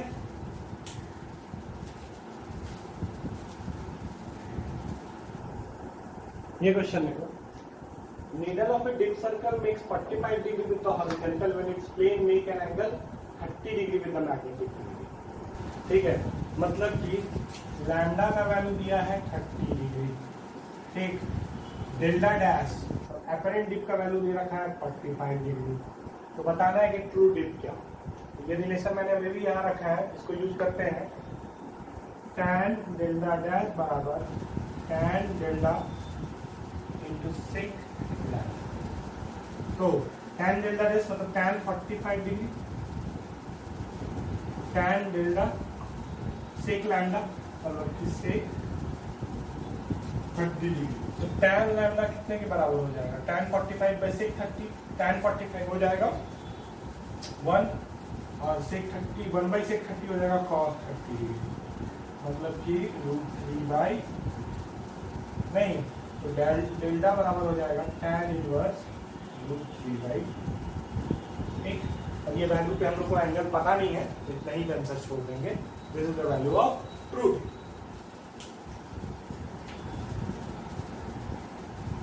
अब देखो, in the magnetic meridian of certain place BH is 26 into 10 to the power minus 6 Tesla and dip angle is 60 degree. Find the vertical component of magnetic field and net B in that region. तो कुछ नहीं, इसके लिए relation use करना है tan delta बराबर BV by BH, है ना। तो BH बराबर कितना आ जाएगा, सॉरी BV बराबर कितना आ जाएगा, BH tan डेल्टा। BH पता है, डेल्टा का वैल्यू डाल दो, BV पता हो। और B बराबर कितना होगा, तो root over BV square plus BH। This will give you the value of B net. ये क्वेश्चन देखो, assuming Earth has a short dipole, मतलब short Bohr magnet, such that GA मतलब geographical axis and MA मतलब कि magnetic axis coincide with each other. Find the relation between dip angle and latitude at any point on the Earth. मान लो मेरा ये अर्थ है, ठीक है, और अर्थ के लिए मतलब इस क्वेश्चन के अकॉर्डिंग जीए और मैग्नेटिक एक्सिस जो है जिसके बीच में 11.5 डिग्री होता है वो कॉन्साइड कर रहा है। कर दिया मैंने कॉन्साइड, मतलब मेरा बार मैग्नेट एकदम ऐसा हो जाएगा। हमको बताना है अर्थ के किसी पॉइंट पे dip angle lambda, sorry delta, और डिप एंगल लैटिट्यूड, लैटिट्यूड भी एंगल होता है, लैटिट्यूड मान लेते हैं कोई पाई, है ना, में क्या रिलेशन। इस पोजीशन पे, ठीक है ना, ध्यान से समझिएगा, इस पोजीशन का लैटिट्यूड क्या होता है, तो ये हॉरिजॉन्टल एक्सिस ड्रॉ कर लिए इक्वेटर से पास करता हुआ, तो ये जो दिखेगा तुमको दिस इज फाई, यही लैटिट्यूड कहलाता है। हॉरिजॉन्टल प्लेन से जो इस पॉइंट का रेडियस एंगल बनाएगा वो फाई, ठीक। डीप एंगल, तो डीप एंगल होगा, ध्यान से समझना, नेट मैग्नेटिक फील्ड जो हॉरिजॉन्टल से एंगल बनाएगा, समझ गए, ये डेल्टा। हमको इस पे, इसमें और इसमें रिलेशन, इसमें और इसमें रिलेशन निकालने का तरीका क्या है, इसको शॉर्ट डाइपोल कंसीडर करना है। तो जैसे कि तुमको एक बड़ा इंटरेस्टिंग चीज इस पे दिखा रहे हैं हमने मैग्नेटिक फील्ड लाइन ड्रॉ किया था ना। अब बार मैग्नेट के कॉन्सेप्ट पे देखो, ये जो बार मैग्नेट है ना, तो ये एक डाइपोल होगा, डाइपोल किधर की तरफ, नीचे की तरफ, इसका एक कंपोनेंट इधर होगा और एक कंपोनेंट इधर होगा। अगर मैं, ध्यान दीजिएगा, ये एंगल थीटा कंसीडर कर लूंगा, ठीक है, इसका अगर डाइपोल मोमेंट m है, अर्थ मैग्नेटिक बार मैग्नेट का डाइपोल मोमेंट m है, तो ये होगा m sin थीटा और ये होगा m cos थीटा, ठीक। तो इस डाइपोल मोमेंट के चलते हमको इस पोजीशन पे फील्ड निकालना, तो ये हो गया m cos थीटा और ये हो गया m sin theta. m cos theta के लिए ये पॉइंट इसके एक्सिस पे लाई कर रहा है, तो एक्सिस पे लाई करने वाले पॉइंट पे मैग्नेटिक फील्ड एक्सिस के अलॉन्ग होता है, तो m cos थीटा। डाइपोल के अलॉन्ग होता है, तो डाइपोल किधर है, इधर है, तो इस पोजीशन पे फील्ड भी किधर होगा, इधर होगा। चलो, m sin थीटा इधर है, इसके लिए इक्वेटोरियल पोजीशन है, इस इक्वेटोरियल पोजीशन के चलते इस पोजीशन पे मैग्नेटिक फील्ड किधर होगा, इधर होगा। समझ गए चीज को। सिमिलरली अगर मेरा बार ऐसा होता है, ये मेरा बार डाइपोल मोमेंट ऐसा था और हमको इस पोजीशन पे साउदर्न हेमिस्फीयर पे निकालना है, ठीक है, तो हम इसको ऐसे रिजॉल्व करते और ऐसे रिजॉल्व। ये अलॉन्ग द कंपोनेंट हो गया, इसके चलते यहाँ पे मैग्नेटिक फील्ड अलॉन्ग होगा, ठीक। ये इक्वेटोरियल वाला कंपोनेंट हो गया, तो इसके चलते अपोजिट डायरेक्शन में ये होगा। तो याद करना, मैंने जब मैग्नेटिक फील्ड लाइंस बनाया था तो साउदर्न हेमिस्फीयर में वर्टिकल कंपोनेंट इधर दिखाया था, हॉरिजॉन्टल कंपोनेंट इधर दिखाया था। नॉर्दर्न हेमिस्फीयर में हॉरिजॉन्टल कंपोनेंट इधर दिखाया था, वर्टिकल इधर दिखाया था। और इनफैक्ट अगर हम जाएंगे पोल पे, तो पोल पे तो एक्सियल हो जाएगा ऐसे, पोल पे तो एक्सियल हो जाएगा ऐसे। अगर हम जाएंगे इक्वेटर पे, इक्वेटर पे तो इक्वेटोरियल हो जाएगा। समझ रहे हो बात को, इक्वेटोरियल शब्द कहाँ से आया, यहीं से आया। हम जाएंगे इक्वेटर पे, इक्वेटोरियल हो जाएगा। इक्वेटोरियल में ये डाइपोल इधर है तो फील्ड ऊपर, डाइपोल इधर है फील्ड ऊपर, एकदम सेटिस्फाई कर। हाँ, यहाँ पे एक अजम्पशन ले लिया मैंने कि जो बार मैग्नेट है वो ज्योमेट्रिकल एक्सिस के अलॉन्ग किया जाएगा। हल्का सा टिल्ट कर दोगे तो हर चीज हल्का सा टिल्ट हो जाएगा। अगर ऐसे टिल्ट हो जाएगा तो ये यहाँ आ जाएगा, ये यहाँ आ जाएगा, ये वाला चीज यहाँ आ जाएगा, ये वाला चीज यहाँ आ जाएगा, हल्का सा टिल्ट कर जाएगा चीज। खैर यहाँ पे आओ, ठीक है। तो ये हो गया बी हॉरिजॉन्टल और ये हो गया बी वर्टिकल। बी हॉरिजेंटल किसके चलते हैं? एम साइन थीटा के चलते हैं। तो इसको तुम लिखोगे, ध्यान दीजिएगा, इसको तुम लिखोगे A M sine theta upon R Q. याद आता है? ठीक है ना, डाइपोल पे चलते इक्वेटोरियल। बी वर्टिकल, ठीक, तो बी वर्टिकल इसके चलते हैं एम कॉस थीटा के लिए। इसको क्या लिखोगे? 2am cos theta by R. Okay, ठीक है। अब आओ आगे बढ़ते हैं।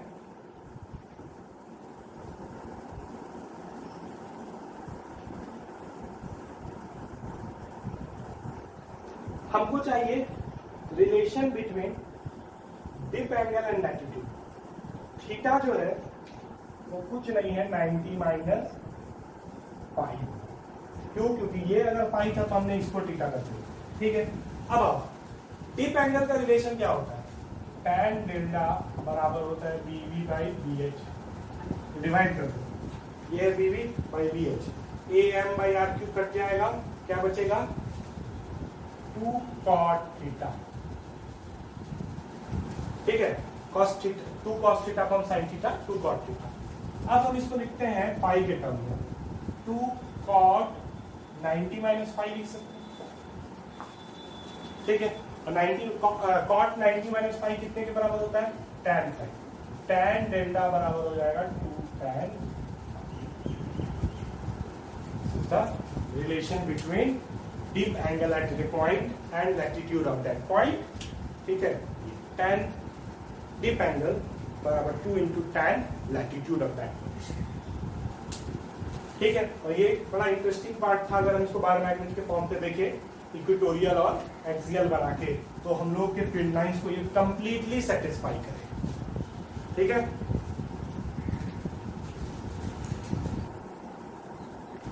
चलो अब अर्थ मैग्नेटिज्म पे बेस्ड एक दो इंस्ट्रूमेंट देख लेते हैं। एक इंस्ट्रूमेंट यूज करते हैं हम लोग वाइब्रेशनल मैग्नेटोमीटर। वाइब्रेशनल मैग्नेटोमीटर का काम क्या है? It is used to find magnetic moment of a bar magnet. कोई एक बार मैग्नेट है रैंडम सा, इसका अगर हमको मैग्नेटिक मोमेंट निकालना है, मैग्नेटिक डाइपोल मोमेंट निकालना है, एम का वैल्यू निकालना है, तो हम मैग्नेटोमीटर का यूज करेंगे, वाइब्रेशनल मैग्नेटोमीटर। वाइब्रेशनल मैग्नेटोमीटर का क्या रहता है कि एक सेटअप रहता है, एक बॉक्स रहता है ना, और ऊपर से रॉड के थ्रू, सिंपल सा अरेंजमेंट में बता रहा हूँ, रॉड के थ्रू एक बार मैग्नेट फ्रीली सस्पेंडेड रहता है। फ्रीली सस्पेंडेड नहीं रहेगा, वो कुछ इस तरह का सस्पेंडेड रहता है ताकि हॉरिजेंटल प्लेन में वो फ्रीली रोटेट कर सके। फ्रीली सस्पेंडेड में तो दुविधा हो जाएगा कि नेट मैग्नेटिक फील्ड पे आ जाओगे, ठीक है। लेकिन ये कुछ बार मैग्नेट इस तरह अलाइंड रहता है कि ये फ्रीली हॉरिजेंटल प्लेन में रोटेट कर सकता है। तो अगर सिस्टम अंडर इक्विलिब्रियम है, तो सिस्टम अंडर इक्विलिब्रियम अगर है, तो ये जो डाइपोल है M, वो horizontal component of the earth magnetic field के अलॉन्ग अलाइन हो जाएगा, क्योंकि ये तो पर्पस है, मैग्नेटिक कंपास भी यही करता है, ठीक है। जिस डायरेक्शन में horizontal component of magnetic field होगा, इक्विलिब्रियम पे तुम्हारा ये जो डाइपोल है, बार मैग्नेट है, उसी डायरेक्शन में अलाइन हो जाएगा। लेकिन हम क्या करेंगे, इसको हल्का सा डिस्टर्ब कर देंगे, ठीक है। हल्का सा डिस्टर्ब करेंगे तो ये क्या करने लगेगा? ऑसिलेट करने लगेगा, और जब ये ऑसिलेट करने लगेगा तो हम इसका टाइम पीरियड निकालेंगे, टाइम पीरियड नोट करेंगे, है ना। 20 ऑसिलेशन 30 ऑसिलेशन का टाइम पीरियड निकाल के डिवाइड एवरेज ले लेंगे, टाइम पीरियड निकल गया। अब हमको पता है कि अगर कोई dipole magnetic field, uniform magnetic field में अगर ऑसिलेट करता है, अब इस छोटे से रीजन में horizontal component of magnetic field जो होगा वो यूनिफॉर्म होगा। यहां से अगर यहां चले जाएंगे तो horizontal component of magnetic field में बहुत ज्यादा फर्क नहीं आएगा, ठीक है। तो ये ऑसिलेशन करेगा तो इसका टाइम पीरियड क्या होगा? तो पिछले क्लास में मैंने बताया था, टाइम पीरियड होगा 2 pi root over I by M into B. लेकिन यहाँ पे ये जो ऑसिलेशन है ना, वो किसके चलते हो रहा है? यहाँ पे ये ऑसिलेशन हो रहा है horizontal component of earth magnetic, ठीक है। तो यहाँ पे जो ये आंसर होगा वो BH पे होगा, नेट मैग्नेटिक फील्ड नहीं, क्योंकि हॉरिजॉन्टल प्लेन में रोटेट कर रहा है, तो ये BH होगा। टाइम पीरियड एक्सपेरिमेंटली निकाल लिए, हमको m का वैल्यू निकालना है, बाकी सब इधर भेज दो। t बाई 2 पाई का होल स्क्वायर बराबर जो हो जाएगा वो i by M B H. ठीक, तो m बराबर कितना हो जाएगा, m बराबर हो जाएगा 4 पाई स्क्वायर, ठीक है, i by T square B H. This will give you the value of magnetic moment. Value put कर देंगे, moment of inertia of the bar magnet, horizontal component of the magnetic field, time period of the oscillation, put करेंगे 4 pi square का value put करेंगे, magnetic dipole moment. अब बात यहाँ होता है ना, स्पेसिफिकली हर पोजीशन का जो हॉरिजॉन्टल कंपोनेंट है वो हम लोगों को नहीं पता होता है, ठीक है ना, तो इसमें एक अननोन मेरे लिए बी एच भी हो जाता है। तो हम लोग क्या करते हैं ना, हम लोग किसी अननोन बार मैग्नेट का डाइपोल मोमेंट निकालने के लिए हम लोग 2 बार मैग्नेट का यूज करते हैं। एक बार मैग्नेट जिसका डाइपोल मोमेंट हमको पता है, एक बार मैग्नेट जिसका डाइपोल मोमेंट हमको नहीं पता, M1 और एक M2। तो M1 बराबर आएगा, M1 पे हम सेम एक्सपेरिमेंट करेंगे, known dipole, M2 unknown dipole, ठीक है।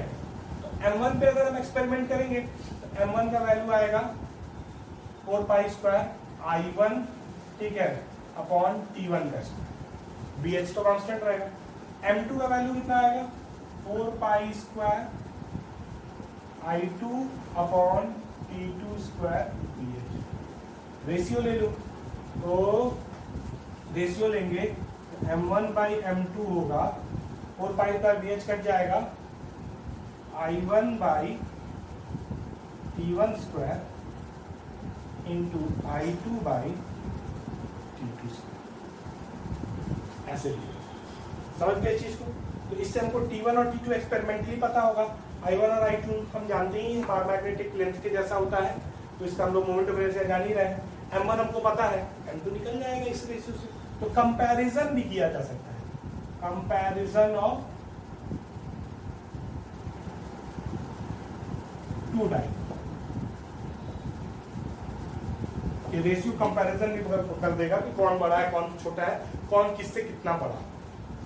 ये हो गया वाइब्रेशनल मैग्नेटोमीटर।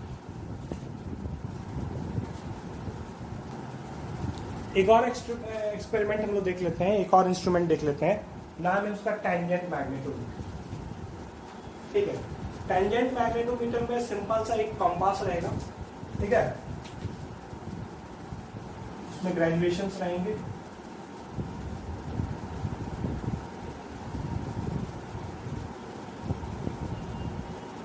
ये 0 डिग्री, ये 90 डिग्री, ये 0 डिग्री, ये 90 डिग्री, और इस कंपास के दोनों तरफ में घड़ी के जैसा बेल्ट लगा रहेगा।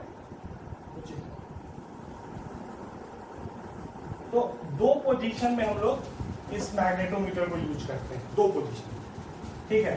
तो एक पोजीशन होता है टैन ए। टैन ए वो पोजीशन है जिसमें जो बेल्ट होगा, है ना, वो ईस्ट और वेस्ट के direction, this is the position tan, ठीक। और इसमें एक नीडल लगा है। ध्यान देना, हम लोग टैंजेंट मैग्नेटोमीटर में एक असम्पशन लेते हुए काम कर रहे हैं कि horizontal component of the magnetic field जो होता है वो हमेशा नॉर्थ डायरेक्शन को दिखाता है, नॉर्थ से हल्का सा उधर के एंगल पे रहता है, मतलब वो तुम्हारा उस पोल को डिनोट कर रहा है, हमारा जो मैग्नेटिक पोल को डिनोट करता है। लेकिन हम लोग अज्यूम कर लेंगे कि मैग्नेटिक पोल और ज्योग्राफिकल पोल कॉन्साइड कर रहा है, तो हॉरिजॉन्टल प्लेन में अगर हम रखेंगे कंपास को, वो हमेशा horizontal magnetic component of the magnetic field को दिखाएगा। हॉरिजॉन्टल कंपोनेंट मैग्नेटिक फील्ड किधर डायरेक्शन में होता है, नॉर्थ के डायरेक्शन में होता है। तो नीडल जो होगा वो एकदम, जैसे नॉर्थ मैंने दिखा दिया है ऊपर है, नीडल जो होगा वो एकदम ऊपर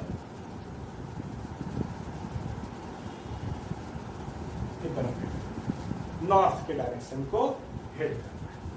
और ये जो बेल्ट होता है ना, उसमें लेंथ स्केल होते हैं, स्केल का मार्किंग, स्केल का मार्किंग। समझ गए इस चीज को? अब क्या कर रहे हैं, ध्यान से समझिए। हम लोग टेंजेंट मैग्नेटोमीटर का यूज क्यों करते हैं?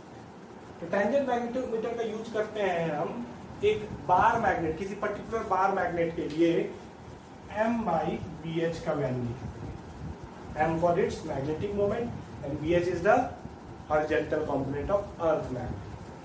तो M/BH का वैल्यू निकालने के लिए हम लोग, और हम लोग अज्यूम कर चुके हैं कि BH जो है वो नॉर्थ के डायरेक्शन, समझ गए इस चीज को? मतलब एक्चुअल नॉर्थ की तरफ तो डायरेक्ट नहीं होता है, लेकिन ठीक है, हम लोग वो एंगल को इग्नोर करते हैं। BH is along the north. ठीक, अब हम क्या करेंगे ना, एक बार मैग्नेट को लेंथ के अलोंग रख लेंगे, ठीक है, इसके बेल्ट पे हम बार मैग्नेट को लेंथ के अलोंग रखेंगे। ठीक, और इसके सेंटर से इसके सेंटर का दूरी जो है वो है मान लो R, और इसका मैग्नेटिक लेंथ है 12। इसका मैग्नेटिक लेंथ है 12। अब आप मान लो ये नॉर्थ पोल है, ये साउथ पोल है, तो ये जो नीडल का पॉइंट है वो इसके एक्सिस पे लाई कर रहा है। तो इस डाइपोल के चलते यहाँ पे एक मैग्नेटिक फील्ड होगा B, इधर ऊपर की तरफ में है BH। तो इन दोनों के इम्पैक्ट से नीडल क्या कर जाएगा, डिफ्लेक्ट कर जाएगा, किधर जाएगा, रिजल्टेंट। ठीक, और यहाँ पे कुछ एंगल बना देगा theta, such that tan theta is equal to BH/G। BH हो गया अर्थ मैग्नेटिक फील्ड का हॉरिजॉन्टल कंपोनेंट, और B जो हो गया वो क्या हो गया तुम्हारा, ये एक्सटर्नल मैग्नेटिक, इसके चलते नॉर्थ पोल है इधर, ये डाइपोल इधर होगा M वेक्टर, इसके चलते। तो ये M का वैल्यू, यहाँ पे जो B आया उसका वैल्यू कितना होगा, उसका वैल्यू होगा μ0/4π। ध्यान देना, हम लोग इसको शॉर्ट डाइपोल कंसीडर नहीं करेंगे क्योंकि ये दूरी बहुत बड़ा नहीं होता, ठीक है। तो μ0/4π, ठीक है, 2md/d², सॉरी R है, तो R² minus L² to the power 2। ध्यान दीजिएगा, जब हम लोग शॉर्ट डाइपोल करते हैं ना, तो शॉर्ट डाइपोल में यही R को very very greater then L मान लेते हैं डाइपोल में, ठीक है। तो ये R टू द पावर 4 हो जाता है, ये R होता है, R कट जाता है तो नीचे R³ आ जाता है, लेकिन वो कंसिडरेशन हम लोग नहीं ले रहे हैं, हम लोग ये ले रहे हैं, ठीक है। तो अगर हम लोग ये कंसिडरेशन ले रहे हैं तो BH कितने के बराबर आ जाएगा, BH आ जाएगा B इंटू tan। ये एंगल थीटा कंसिडर किए हैं, ठीक है ना। तो ये एंगल थीटा है, इसके लिए ये वर्टिकल हो गया और ये हॉरिजॉन्टल हो गया, तो BH/B। तो BH हो गया B tan थीटा। B के जगह पे क्या लिखेंगे, इसको A लिख देते हैं, A 2am R/R² minus L² का होल, ठीक है, और इंटू tan थीटा। ठीक, तो कुछ नहीं करना है, बाकी को उधर भेज दो, या BH/M भी निकाल सकते हैं, ठीक। तो M को इधर भेज दो, क्या आ जाएगा, तो वैल्यू आ जाएगा 2am R tan theta upon R² minus L², ओ सॉरी M तो हट गया, ठीक का। अब देखो, इसमें हमको सब कुछ पता है, A का वैल्यू तो यूनिवर्सल है पता है, R का वैल्यू तो हम लोगों को ये लेंथ मेजर करने से ही पता चल जाएगा, दिस इज R, ठीक है। L का वैल्यू इस डाइपोल का जो है 12 लेंथ होता है, तो L इसका हाफ लेंथ हो जाएगा, ठीक है। tan थीटा का वैल्यू, तो थीटा तो हम लोग यहाँ पे मेजर कर दिए, ठीक है। तो this position, this orientation is known as tan A position, ठीक है। इसके थ्रू हम लोग जो है ना बहुत सारे डाइपोल मोमेंट को कंपेयर भी कर सकते हैं। दो अगर डाइपोल अलग अलग ले आए, M1 और M2, ठीक है, हमको M1 और M2 का रेशियो भी मिल जाएगा। कैसे, M1 और M2 का रेशियो होगा M1/M2, ठीक है। तो देखो M जो है ना वो रेसिप्रोकल में था, तो जब रेशियो लोगे तो ये चीज उलट जाएगा।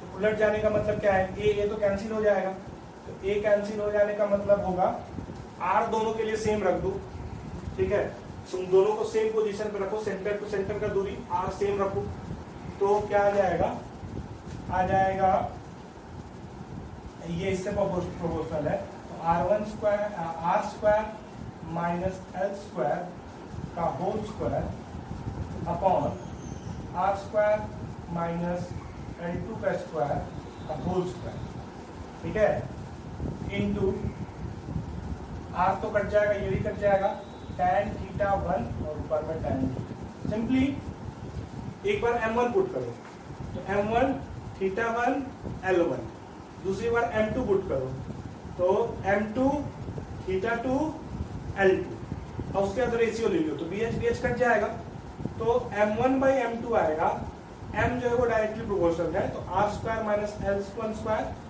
का whole square upon R2 square minus L2 का होल स्क्वायर, ठीक है, ऊपर में tan थीटा 1, नीचे में tan थीटा, क्योंकि m जो है थीटा से tan थीटा से इनवर्सली प्रोपोर्शनल। आगे कंपैरिजन, तो ये tan A पोजीशन है।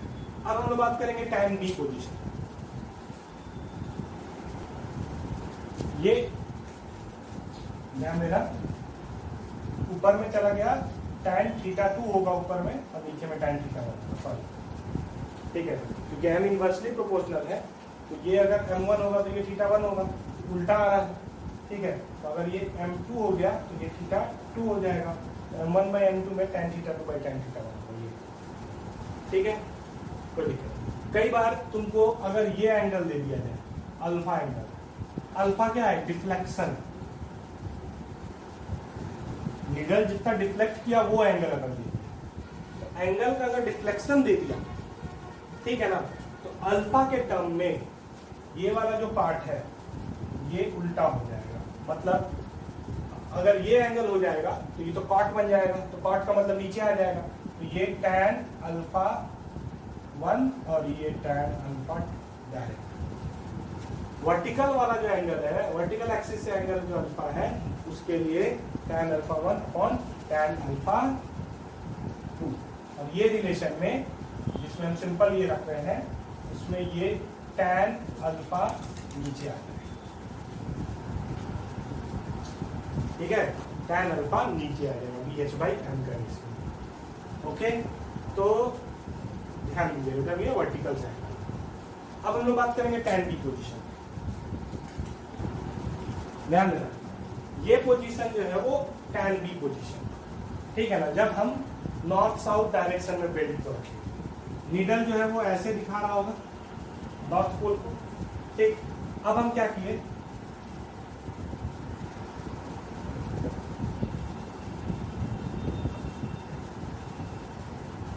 इस बेल्ट पे यहां पे एक बार मैग्नेट रख दिया, लेकिन ऐसे रख, कुछ इस तरह के पोजीशन, ठीक है, मान लो ये नॉर्थ है, ये या फिर ये नॉर्थ है, ये साउथ, तो इसके चलते ये वाला जो पोजीशन है वो इक्वेटोरियल हो जाएगा, तो इसके चलते मैग्नेटिक फील्ड B इधर होगा और BH ऊपर होगा, ठीक, तो नेट मैग्नेटिक फील्ड इधर आ जाएगा, तो नीडल कुछ इधर डिफ्लेक्ट कर जाएगा, तो हॉरिजॉन्टल से ये एंगल जो है वो थीटा, तो ये एंगल को मान लेते हैं अल्फा, ठीक, सच दैट कि tan थीटा बराबर क्या हो जाएगा, BH बाई B, तो B tan थीटा बराबर BH, और अगर हम इसको अल्फा के साथ कंसिडर करेंगे तो tan अल्फा बराबर होगा B बाई BH, ये ध्यान रखना, और BH बराबर क्या हो जाएगा, B बराबर क्या हो जाएगा, BH tan। तो खैर एक ही को लो, जो एंगल देगा उसको पलट देना। अब आप BH तो अर्थ का magnetic field, horizontal component, B कितना होगा, ठीक है, तो B जो होगा वो तुम्हारा होगा, ध्यान देना, AM, क्योंकि ये कंपोनेंट है, ठीक है ना, इक्वेटोरियल, ठीक है, AM अपॉन R³ नहीं लिखना है, R³ इसलिए नहीं लिखना है क्योंकि हम लोग शॉर्ट डाइपोल नहीं कंसीडर कर रहे हैं, ये आता है D square plus L square to the power 3/2। ये देख लेना, जब हम लोग तुमको डाइपोल का हम प्रूफ बता रहे थे, उसमें हम यहाँ इस स्टेप के बाद ही ना कंडीशन लगा दिए थे कि R very very greater than L, ये डिस्टेंस होगा। ठीक, तो ये बी हो गया। इसको अगर मैं डाल दूं,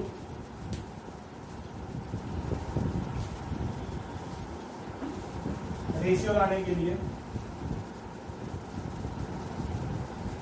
इसको मैं अगर डाल दूं तो A M tan theta upon R square plus L square to the power 3/2, ठीक है, is equal to B H. तो बी एच बाई एम क्या हो जाएगा, A tan theta L square to the power 3/2, या फिर M by B H R square plus L square to the power 3/2 upon A tan theta. ठीक, और अगर हमको अल्फा के टर्म में, ये ध्यान देना, और अगर हमको अल्फा के टर्म में डील करना होगा तो ये हटा देना tan अल्फा, ये हटा देना, हो गया। ठीक है, और कंपैरिजन करना होगा तो आर तो सेम रखना, L1 M1, ठीक है, L1 M1, ठीक है, और यहाँ पे M2 M, बस रेशियो दे देते। ठीक है, आज के लेक्चर में बस इतना ही। नेक्स्ट लेक्चर में मैग्नेटिज्म मैटर बताएंगे, मैग्नेटिक बिहेवियर, ठीक है, कैसे मैग्नेट का, क्यों कोई ऑब्जेक्ट मैग्नेट के जैसा बिहेव करता है, कोई मैग्नेट के जैसा बिहेव नहीं करता है, ठीक है, मैग्नेटाइजेशन बताएंगे। ठीक है, थैंक यू।